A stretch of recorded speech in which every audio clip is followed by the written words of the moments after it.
The first message came at 11:42 p.m. Kai, where are you? Arya stared at her phone for a full minute before putting it face down on the kitchen counter. Was barefoot, still in the oversized t-shirt she'd put on after work, the TV flickering muted colors against the walls. It was supposed to be a quiet Friday. She had wine in the fridge, a half-read book on the coffee table, and a deep need to avoid trouble. Kai was trouble. The second message came 3 minutes later. Kai, don't pretend you're asleep. She picked the phone up again, thumb hovering over the keyboard. She could say she was busy, that she was already in bed, that she didn't want to see him. All technically true, except for the part where she didn't want to see him. The third message hit before she could type anything. Kai, Vortex, come find me. The Vortex was the loudest, darkest, most deliberately chaotic club in the city. Even from blocks away, you could feel the bass in your bones. Arya had sworn off it after the last time, after the argument that had ended with her walking out alone at 3 a.m., swearing she'd never answer him again. But now, at 12:07 a.m., she was in the back of a rideshare, lipstick in her bag, telling herself she was just going for one drink. The door swung open, and sound hit her like heat. Music thick with bass, air dense with perfume and sweat, lights slicing through the haze like liquid color. Bodies moved in a slow, hypnotic rhythm on the dance floor, strangers colliding and separating like waves. Arya spotted him instantly. Kai was leaning against the bar, one elbow propped, his bomber jacket catching the light. He looked the same, maybe a little sharper, maybe a little more tired around the eyes, but still entirely himself. When his gaze found hers, something in his expression shifted. Not surprise, more like recognition, like this was inevitable. You came, he said, when she reached him. You texted, she replied, sliding onto the stool beside him. He ordered her drink without asking. He remembered. They talked, but not about the things that mattered. Not about why they'd stopped talking, or about the fight, or about the way she'd ignored him for 2 months. Instead, they traded smaller truths, work updates, mutual acquaintances, a half-joking argument about the best late-night food in the city. But underneath, the tension hummed. The space between them kept shrinking. When the crowd swelled around them, Kai leaned close enough for his voice to cut through the noise. Let's get out of here. Arya hesitated.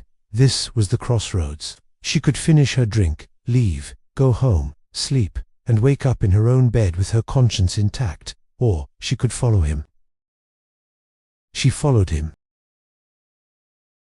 Outside, the city was a restless animal. Sirens in the distance, streetlights flickering gold over wet pavement. Kai hailed a cab, and before she could give her address, he gave his B. The ride was quiet except for the driver's radio and the occasional streak of headlights across their faces. Their hands brushed once on the seat between them, and neither of them pulled away. Kai's apartment was high above the city, all glass and steel and sharp edges. Through the floor-to-ceiling windows, the skyline blinked like a constellation. Inside, it smelled faintly of cedar and something warm, like cinnamon. Music played low from a speaker, slow, deliberate beats that seemed to sync with her pulse. You always know how to find me, Arya said, half smiling. I never stopped looking, he replied. She almost told him he was full of it, but then he stepped closer, and the thought dissolved. At first, they talked, really talked, about where he'd been, about the trip he never took, about how she'd been fine since they'd stopped speaking, which wasn't entirely a lie. The words slowed, the silences grew longer, and then his hand was on her waist, and her fingers were in his hair, and they were falling into the same dangerous rhythm they promised themselves they wouldn't repeat. It wasn't careful, it wasn't planned, it wasn't even smart, it was inevitable. Sunlight came too early, spilling across the bed like liquid gold. The city looked different in daylight, less like a secret, more like a truth you couldn't avoid. Arya sat on the edge of the bed, pulling her jeans on quietly. Kai was still asleep, his hair a mess, his face calm in a way she didn't trust. Her phone buzzed. Messages, missed calls, reminders that there was a whole world outside this apartment. She looked back at him once before leaving. He would call again, and maybe she'd come. Maybe she wouldn't. But she knew this much. Nights like this didn't end. They just waited for the next chapter. She didn't expect to see him again so soon. It was raining, the kind of cold, steady rain that turned the city into a blur of reflections. She was ducking into a coffee shop when she heard his voice behind her. Still avoiding me, she turned. He was leaning against the counter, hair damp, jacket unzipped, same smirk, but there was something sharper in his eyes this time. They talked, cautiously at first, then faster, the way you talk to someone you know too well to pretend with. And when he asked if she wanted to come by just to talk, she knew exactly what would happen, and she went anyway.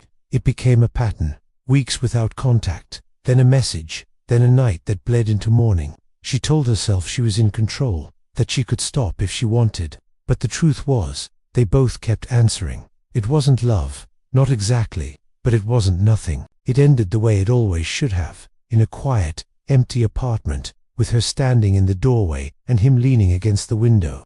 "No more," she said, though her voice didn't sound convinced. "Until next time," he said, like it was inevitable.